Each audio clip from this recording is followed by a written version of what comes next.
In front of me is Oppo A80 and today I would like to show you how you can add a password to Google Passwords Manager.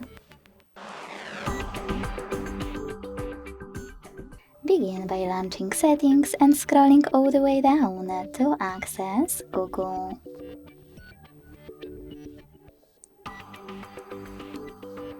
Then all services, Autofill with Google, and continue.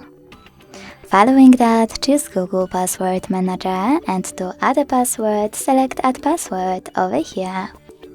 Now input all of those informations.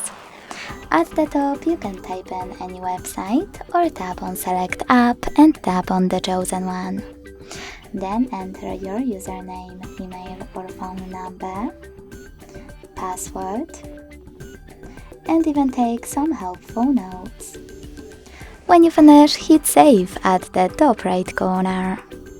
As you can see, after that my password was successfully added.